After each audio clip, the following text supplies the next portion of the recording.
Yo, konnichiwa, Mina Slimes. Welcome back to another Quiz of Deacons video about Kingdom Hearts. Now, you might think this is about the State of Play Japan that is going to be going up at 5 EST, 5 CST, I forget which one it is.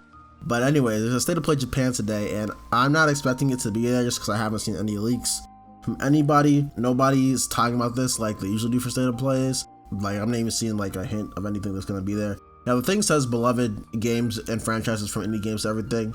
But the chair and couch thing made me think it's going to be mostly interviews and not like a normal State of Play, especially because it's happening in November, despite it being at a better time for us than it is for Japan. And the Japanese folks will be watching on their phones to work or whatever. You know, it's not about that. It could be there. If it is, I'll eat crow. But what I'm talking about is this specific thing on the Square Enix reboot calendar. Now, every day since November 6th, some Kingdom Hearts fan has been putting up a video about the last chance, or when Kingdom Hearts 4 will come out, or the Kingdom Hearts 4 release timing or whatever. And I think everyone is, no offense to them, reading it wrong because they don't understand how physical reports work or how physical years in Japan work. Now, as a Square Enix fan, I've been following Square Enix financials for not to see how well their games are doing, but to time when new games might come since 2015, since 15 was coming out. So we're gonna look at this chart, this presentation, this PowerPoint slide, and look at what they are showing here. So as you can see, it says enhance productivity by optimizing development footprint in digital entertainment segment. So they have a fiscal year 2026, fiscal year 2027, and fiscal year 2028. Now, I don't get how people do not understand this at all, but people just don't for some reason. Is that if you look at this calendar, it says fiscal year 2026 has Octopath Traveler 0 and Dragon Quest 7 Reimagined. Now, for some reason, nobody's looking at that part at all. For some reason, I was looking at that part, and it's bothering the hell out of me because it feels like everyone should notice that this is not the actual physical year 2026, 2027, and 2020, like the actual years, calendar years. This is a financial physical year, and you see this be looking at it when Octopath Traveler is releasing December 4th, 2025. And yet it says fiscal year 2026. Dragon Quest 7 Reimagined is a part of the fiscal year 2026. It says February 3rd, or is it 2nd? February 2nd, 2026. I guess 3rd in America, because I think it's 2nd in Japan. Either way, that doesn't matter. The point is, that game, Final Fantasy 7 Remake, Integrated, Switch 2, and Xbox, and Octopath Traveler 0 are all launching in the fiscal year 2026.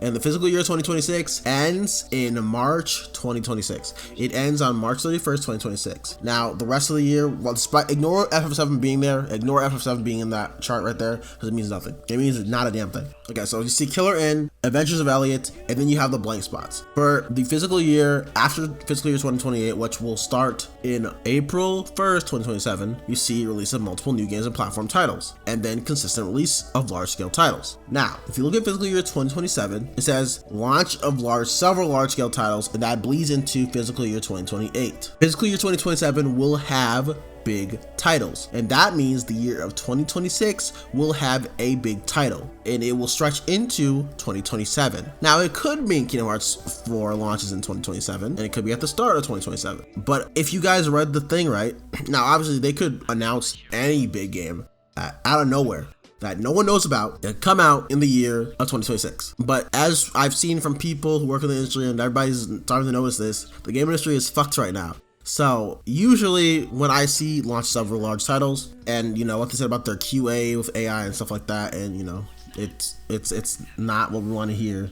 So it could push a lot of these game titles back, because from what we've seen with Microsoft and EA, AI is hurting development. Maybe they won't launch in 2026, but several large titles will launch in 2027 and 2028 fiscal year. So between the second half, or I guess between April 2026 and April 2027, they will launch large-scale titles, and then as the years go on, they will have a consistent release schedule of big titles. So Kingdom Hearts 4 has the possibility of launching in 2026, and I know we don't believe it because we haven't seen a trailer. People think it's taking forever. We're having issues in development. And Nomura gave an update on Kingdom Hearts 4 and FF7 3. They said they have FF7 3's timing scheduled, but they didn't specifically say it's KH4's timing schedule. So people were like, oh my god, FF7 3's coming out first.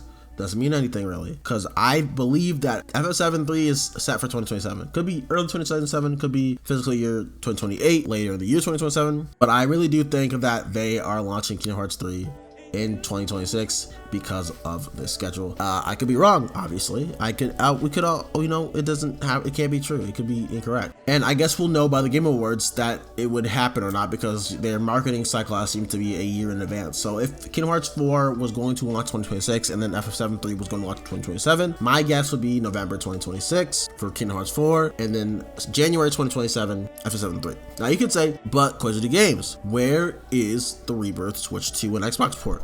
That can be before, well, somewhere between January 2026 and November 2026. I don't believe Rebirth will get in the way unless the development's going really bad, but it seems like their porting job is really good. So I think we're not going to take too long to get the information for Rebirth Switch 2 and Xbox. In fact, I think they're going to announce it in April like they did for Rebirth, and they're going to announce Rebirth Switch 2 port and Part 3's release date, and then we will have that release date and also Kingdom Hearts 4's release date of November and January 22nd, 2027, and then both those games will be out. It's just speculation. I decided to make this video because, like I said, people aren't reading this report right, and it's blowing me. And no offense to anybody who's reading it wrong, they just don't know how the physical years work. But I do, and it's making me crazy. So I just want to make this video. And if Kingdom Hearts is at the state of play, that would be awesome. If it's not, sucks, too bad.